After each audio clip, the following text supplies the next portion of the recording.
Good afternoon, good morning, or good evening, whatever time it is, wherever you are. Welcome once more to another video podcast of Alexandra Mayers Live. In this particular video podcast, I am going to provide a reading and a commentary of Chapter 4 from Shelley Lubben's book, The Truth Behind the Fantasy of Pornography, The Greatest Illusion on Earth. Now, for those of you who are not familiar with Shelley Lubben, aka Shelley Moore, she recently passed away. She was someone that I considered a friend. She was someone who positively affected my life tremendously. She was best known as an anti-porn activist, but she was a lot more than that. She was a truth teller. She was a minister. She was a daughter. She was a mother. She was a sister.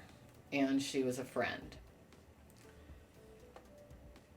The adult entertainment industry appears to have commissioned individuals who stalked and bullied Shelley until the day that she died. If Shelley were still alive today, I truly wonder what she would think or say, considering that she has essentially been proven correct in regards to her mantra or statement of porn being sex trafficking.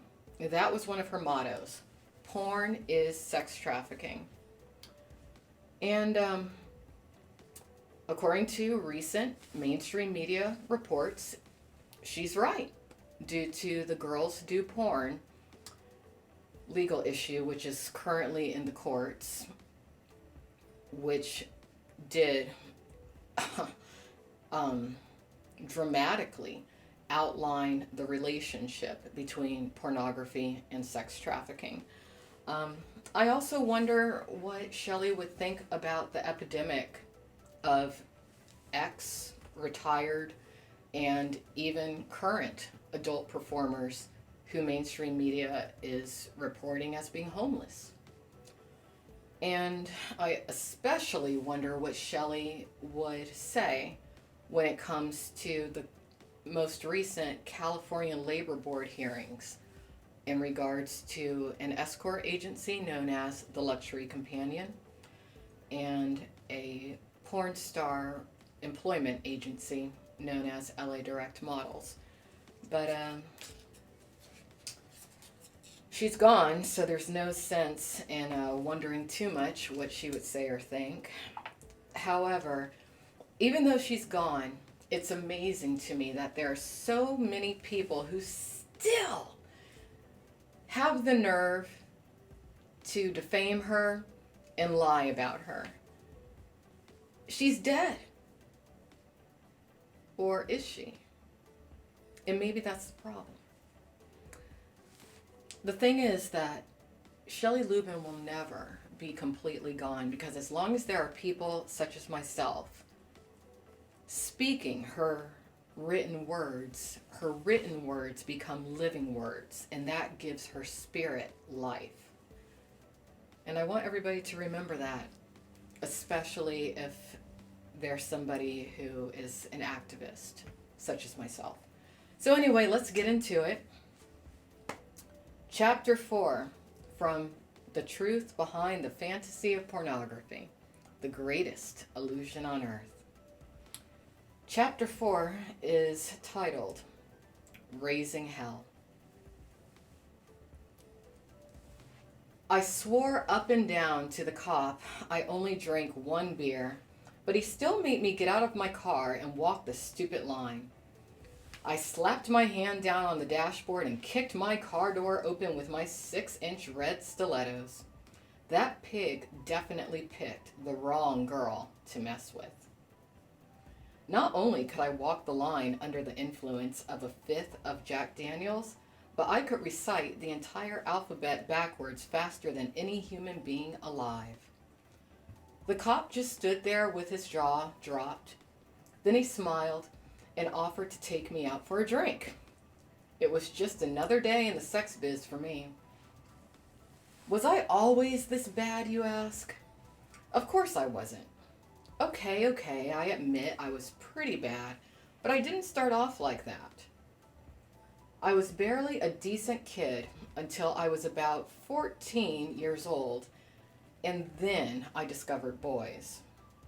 I discovered that if I let a boy feel my boobies, he would tell me, "I love you." Oh, how I longed to hear those words from my father. My mom, on the other hand, loved to communicate and call me names like lazy, forgetful, hyper, and weird. She also used to nag and belittle me to death. If there's anything I remember about being a teenager, it was the daily constant fighting between her and me. My mother verbally and emotionally bulldozed me much of my junior high and high school years. I think the hate affair between my mother and I began when I was 5 years old and my brother was about to be born.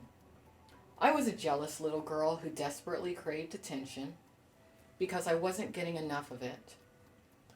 In a last bid attempt to make my parents notice me before my brother arrived, I began making up wild stories about men who tried to kidnap me.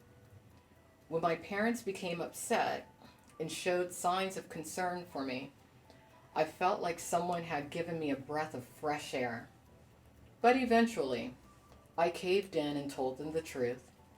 I wasn't an experienced, practiced liar yet. My sister, in stark contrast, was a perfect angel, 2 years younger than me. With the disposition and coloring of a golden cocker spaniel, my mother loved her. Of course she loved her. She was the easy kid.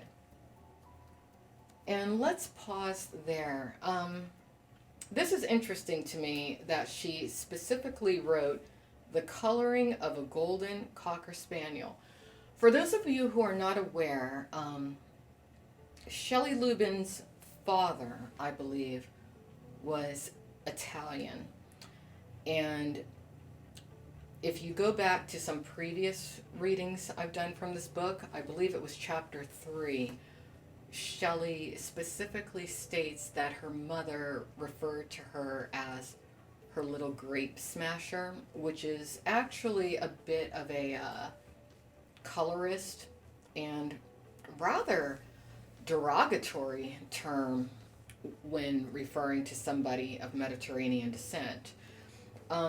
Shelley Lubben had green eyes and I would assume brunette hair, but in her family she was seen as the darker child. So that was some colorism within her own family, and it led her to feel that she was never attractive enough, which in turn led her to feel that she should seek out validation from external sources to her family, in her case men who consequently were linked to the porn industry. So if you're a parent, regardless of your ethnic origin, whether you're black, Asian, white, Caucasian, be very careful how you talk to your children. Be very careful how you regard your children. What you might think is a cute nickname might affect them negatively for the rest of their lives. Also, try your best not to allow the element of colorism infiltrate your own family, because it can really mess with somebody's head. All right. However, I was the mad scientist in the family, gifted with ESP, extra special personality. I had that little thing called it. It was something that everybody else didn't have that I did have. As my mother liked to label it, I was peculiar. Born into this world with boundless amounts of energy, I was a talking, walking, dancing, writing, acting, and shocking machine. A rising star with humble beginnings in my backyard. I wrote, directed, and starred in my first play at 6 years old. When my first grade teacher told my mother that I amazed her, I was emotionally swept off my feet. To my mother, I was a peculiar pain in the ass, but to my affectionate teacher, I was William Shakespeare. And just to interject again, as you do familiarize yourself with Shelley Lubben's perceived relationship with her mother, you do see signs of Shelley Lubben having been a child who was contending with a parent with an extreme case of NPD, narcissistic personality disorder. I don't think she ever specifically says that in this book, but if you read between the lines, you kind of get it. The first time I ever performed on a real stage, I was 8 years old. After a successful audition, where I huffed and puffed and blew my teacher's nose down, I was given the lead part as the big bad wolf in a school play. The other kids just stood there with their mouths dropped, while they clumsily read lines off their papers. Mine were memorized. I marched on that stage and puffed out my words with such a ferocious growl that I almost blew the roof off the cafeteria. Hands down, I got the part. It was obvious I was made for the stage, but the gift in me was never as developed as it should have been. My young mother was embarrassed by her eccentric daughter and didn't know what to do with me. My father, who labeled himself as the mechanical man, was too busy living his machine-like life to pay attention to his creative daughter. A man with a genius IQ and an electrical wizard, my father was himself a creative mad scientist. Whenever I wanted to talk with him during the day, all I had to do was go out to the garage or look under the car to find him. If I wanted to talk to him at night, I could find him reclining in his favorite chair in front of the TV. It was TV, the garage, or the hardware store.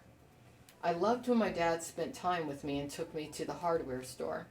I can still smell the colorful wires hanging from the wall. My mother was my father's complete opposite. She really confused me. Born into the family of a Pentecostal preacher, my mother was the last of 5 children. She was the accident child. Raised in a strict religious home, the worst thing she ever did was sneak a listen to an Elvis song.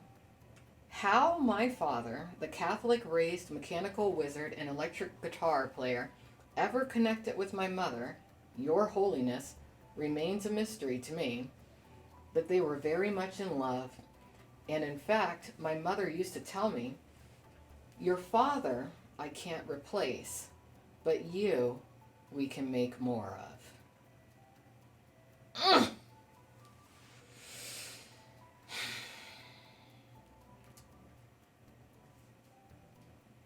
Imagine having a parent say that to you. "Your father I can't replace, but you we can make more of." Mothers, you have to be very careful how you speak to your daughters.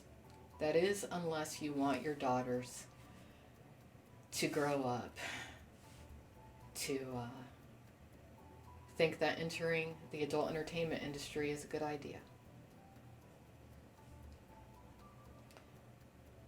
She was a talkative woman whose cold words were like knives thrust into my heart. While my mother venomously preached religion to me, she rarely demonstrated the love and truth of Jesus Christ to me. I or someone else was always going to hell for something. My mother was the ultimate judge of humanity and prejudice against people of ethnic backgrounds or status. I never understood her actions because my grandfather, her father, was such a sensitive and loving man. When we did go on a rare visit to my grandparents, I could always count on my grandfather to take me on long walks on the beach where he described to me in tears the awesome love of Christ.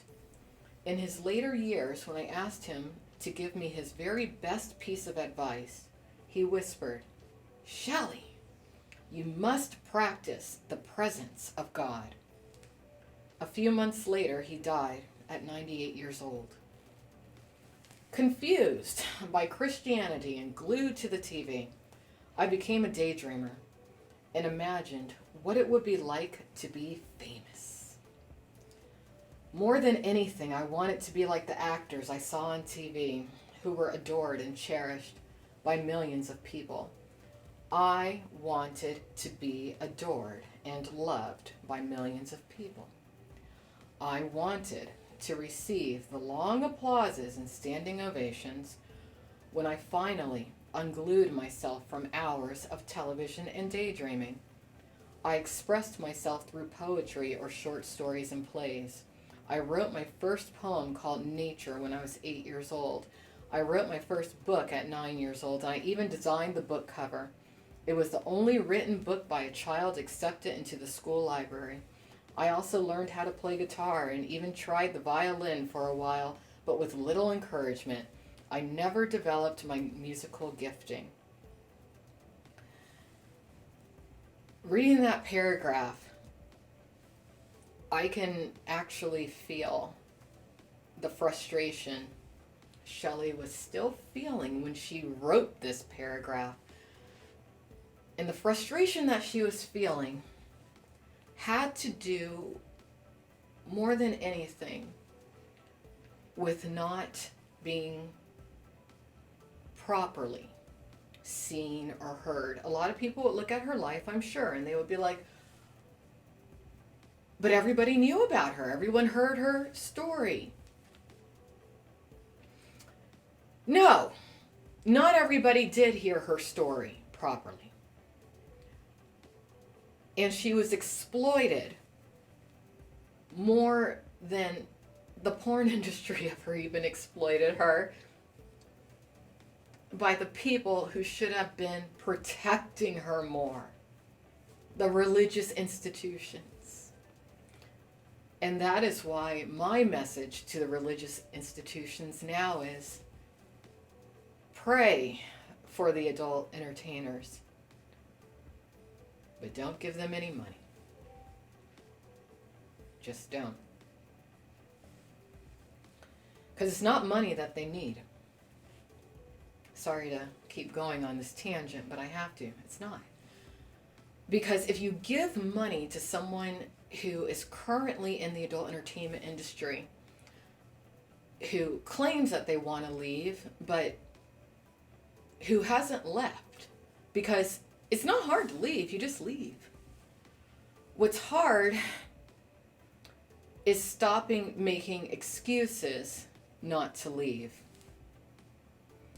Some people say, okay, to leave the entertainment industry or the adult entertainment industry, you need a certain amount of money. Nope.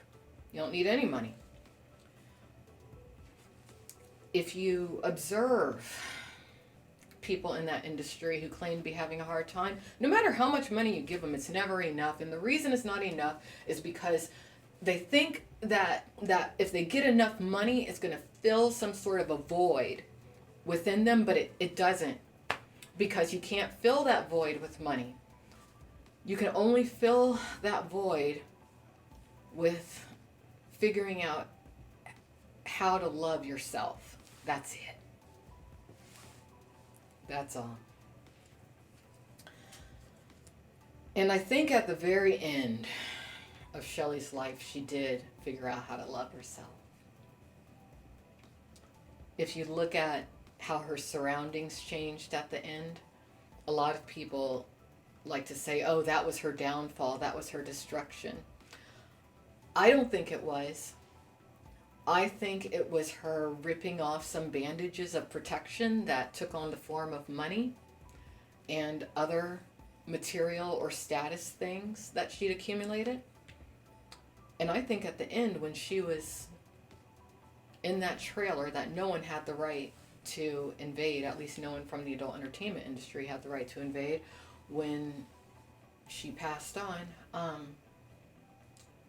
That trailer represented the beginning of her rebuilding her life and figuring out, okay, I gotta start from nothing. How do I create a life for myself to where I do love myself? And I'm not looking for money to fill that void. I was the world's greatest starter and worst finisher, with no one to regularly encourage me and teach me discipline. I was left to myself, where I devised mischievous ways to express my creativity and gain what I desired most: attention. When I was about 9 years old, I began acting out and gave myself the nickname Shelley Shock. Living up to my name and out of pure boredom, I created a list of shocking things to do and convinced some of my friends to join me. One day, we were going down the list and it read, "Pretend to be dead." We nodded. I immediately ran inside the house and got a bottle of ketchup and squirted it all over my arms and face. I handed the ketchup to my friend Stella, who kept an eye out behind the bush while I lay down in the street next to the curb with my glasses hanging out of my hand. It was pure genius. Moving cars came to a halted screech, and concerned mothers ran over to see why a bleeding girl was lying in the street. When they bent down to see if I was breathing, I popped up and said, "Just kidding," and took off running. So here Shelley goes on to explain basically times that she cried wolf and, just did things to where she was calling out for attention. And what's interesting about this is that it does make me wonder if this is the reason why her family, at least to my knowledge, wasn't more supportive of her when she took on the task of speaking out against the organized crime elements and the sex trafficking and the abuse and even the legalities attached to the adult entertainment industry. I know how families can be. And sometimes when I look at the situation of Shelley, I do wonder if today her family has ever really taken the time to look at the tremendous work that she did when she was alive. To my knowledge, there were some people attached to the organized crime elements within the adult entertainment industry who approached her family in an effort to further discredit her. If anyone in her family ever believed anything that these individuals who approached them, who were linked to the porn industry, had to say about Shelley, if you're watching this video, please don't embody anything that anyone attached to the organized crime elements within the pornography industry had to say about Shelley, because they're all liars. That's why they don't use their legal names. Okay? If you're in Shelley's family, take a good look at all the work that she did over the years. Very few people have done what she did. So Shelley continues in the book. She writes things like, "For most of my teenage life, I was pretty much allowed to do whatever I wanted because nobody cared. Nobody cared if I had a drinking problem at age 16. Nobody cared if I was flunking classes or receiving bad grades. Nobody cared if I wore fishnet stockings to school." Parenting doesn't stop when a kid becomes a teenager. You know, some parents, I guess, figure parenting stops when the kid becomes 21. Nope. Not 18, nope. Really not ever. And you have to pay attention to your children. You basically, if you're a parent, you have to make your entire life about that child, because having a child is such a blessing. It really is. It's such an opportunity. I don't have children. And I'm going to be 41 in January. So my window for having children is shutting so fast. And when I look at the problem of parents not properly caring for their children, it makes me so sick and so angry. Because I guess a lot of parents, they just think it's just kind of a given to be given the gift of life. A life to raise. It's not a given. It's not a given at all. It's an opportunity. It's a privilege. So I'm going to allow that to be about it for my commentary on Chapter 4 of Shelley Lubben's book, The Truth Behind the Fantasy of Porn, The Greatest Illusion on Earth. I suggest that anyone who's interested in the reality of sex trafficking pick that book up. And I'm going to try very hard to get through the remaining chapters of this particular book this month, December of 2019, because there's so many other books that I would like to provide commentaries on. So everyone, make sure you do follow me on Twitter, and I will see you all later. Bye-bye.